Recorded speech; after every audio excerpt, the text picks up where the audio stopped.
Hi friends, నేను మీ ఉదయ్ జ్వాల.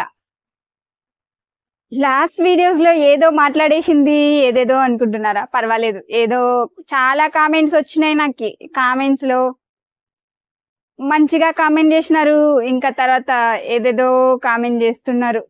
నేను వాటన్నిటిని పట్టించుకోను. కాకపోతే ఈ రోజు టాపిక్ లోకి వస్తే, సింగపూర్ లో జాబ్ ఎలా సెర్చ్ చేసుకోవాలి, ఇక్కడికి రావాలంటే మీకు కావాల్సిన బేసిక్ డాక్యుమెంట్స్ ఏంటి, తర్వాత మీరు ఎవరిని కన్సల్ట్ అవ్వాలి, ఎలాంటి ఏజెంట్స్ ని కన్సల్ట్ అవ్వాలి, తర్వాత వాళ్ళు డబ్బులు అడిగితే ఎంత పే చేయాలి, ఒక్కొక్క జాబ్ డిమాండ్ ని బట్టి డబ్బులు అడుగుతారు. ఇంకా తర్వాత ఫేక్ ఏజెంట్స్ కూడా ఉంటారు. వాళ్ళ దగ్గర వాళ్ళు కరెక్టా కాదా అని ఎలా తెలుసుకోవాలి అని కొంతమంది నన్ను అడిగినారు.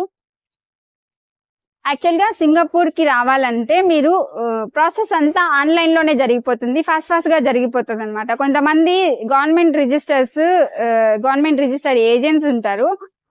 వాళ్ళు మీకు వెళ్ళాలనుకుంటే ఎలాంటి జాబ్ వెళ్ళాలి, డాక్యుమెంట్స్ ఏం కావాలి అన్ని డీటెయిల్స్ అడుగుతారు. అడిగిన తర్వాత మీ పాస్పోర్ట్ ఇవన్నీ పంపించిన తర్వాత వాళ్ళు అక్కడి నుండి ఇక్కడికి రావాలంటే మన పాస్పోర్ట్ వెరిఫికేషన్ వెళ్తుంది కదా. మన మీద ఏమైనా ఇన్ కేస్ ఏమైనా కేసులు కానీ అట్లా ఏదైనా ఉన్నా కూడా మనం అక్కడ నుంచి వెళ్ళడానికి ఉండదు. క్లియరెన్స్ అనేది ఇంపార్టెంట్ అనమాట. పోలీస్ క్లియరెన్స్ అనేది వాళ్ళు చూసుకుంటారు. మనం ఓన్ గా అవన్నీ చేసుకోవాలంటే చాలా టైం పడుతుంది. ఇంకా మనకి తెలియదు కదా. సో మనం డబ్బులు ఇచ్చి ఏజెంట్స్ ద్వారా చేపిస్తే ఏమైతుంది, కొంతమంది అంటే పర్టికులర్ గా అవి మాత్రమే చేస్తూ ఉన్న agents government ministry of man power కింద రిజిస్టర్ అయిన ఏజెంట్స్ ఉంటారు. వాళ్ళని కన్సల్ట్ అయితే వాళ్ళు మీకు ప్రాపర్ గైడ్ లైన్స్ ఇస్తారన్నమాట. ఇక్కడికి రావడానికి వచ్చిన తర్వాత ఒక అగ్రిమెంట్ ఉంటది. వచ్చిన తర్వాత వీళ్ళు ఇంత ఎన్ని చేయాలి, లేకపోతే కంపెనీ పే చేయాల్సి వస్తుంది, సింపుల్ గా జాబ్ లోంచి తీసేస్తే అని చాలా చాలా డాక్యుమెంట్స్ ఉంటాయి. తర్వాత మీరు ఇక్కడికి వచ్చిన తర్వాత హెల్త్ ఇన్సూరెన్స్ కావచ్చు, అవన్నీ కూడా వాళ్ళు చూసుకుంటారు. అందుకనే మీరు కొంతమంది ఏం చేస్తారంటే ఎవరో చెప్పినారని చెప్పేసి కొంతమంది విజిట్ వీసా మీద వచ్చేసి ఇక్కడికి జాబ్ సర్చ్ చేసుకోవాలనుకుంటున్నారు. కానీ సింగపూర్ లో అది చాలా కష్టం అవుతుంది. మీరు అలాంటివన్నీ నమ్మి మోసపోకండి, డబ్బులు ఎక్కువ పే చేయకండి అట్లాంటి వాటికి.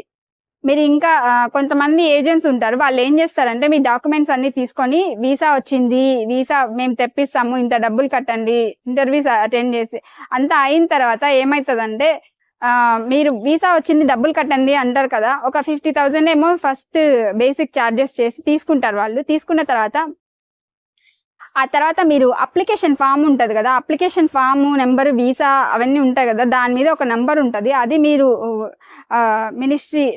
సింగపూర్ మినిస్ట్రీ మ్యాన్ పవర్ ఉంటది కదా, సో ఆ వెబ్సైట్ లోకి వెళ్ళి ఆ నంబర్ ని సెర్చ్ చేసినారంటే వీసా అప్లికేషన్ ఫామ్ డీటెయిల్స్ అన్ని వస్తాయన్నమాట. వాళ్ళు చేసింది కరెక్టా కాదా, ఇది వీసా కరెక్టా కాదా అని డీటెయిల్స్ అన్ని వస్తాయన్నమాట.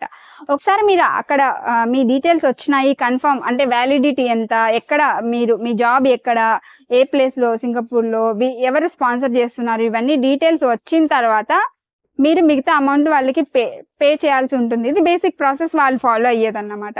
సో వాటికి ఎవరిని కన్సల్ట్ అవ్వాలి, ఎలా కన్సల్ట్ అవ్వాలి అనేది చాలా ఏజెన్సీస్ ఉన్నాయి. నేను ఎవరిని రికమెండ్ చేయలేను, కానీ కొంచెం జాగ్రత్తగా చూసి డబ్బులు పే చేయండి అంతే. నేను ఇచ్చే సజెషన్ అదొక్కటే, అంతే, జాగ్రత్త. ఏమైనా వీసా ప్రాసెసింగ్ గురించి ఏమైనా డీటెయిల్స్ కావాలి, ఎలాంటి ఏజెన్సీని కన్సల్ట్ అవ్వాలి అంటే మీరు ఏమైనా డౌట్స్ ఉంటే కమెంట్ చేయండి, నేను ఎక్స్ప్లెయిన్ చేస్తా. నాకు తెలీదు మీకు ఎట్లాంటి డౌట్స్ ఉన్నాయో, ఏం ఎక్స్ప్లెయిన్ చేయాలంటే షార్ట్ వీడియో ఫాస్ట్ గానే పెట్టేస్తా అంతే. జస్ట్ 3-4 minutes ఉంటది ఈ వీడియో అంతే. Thank you for watching.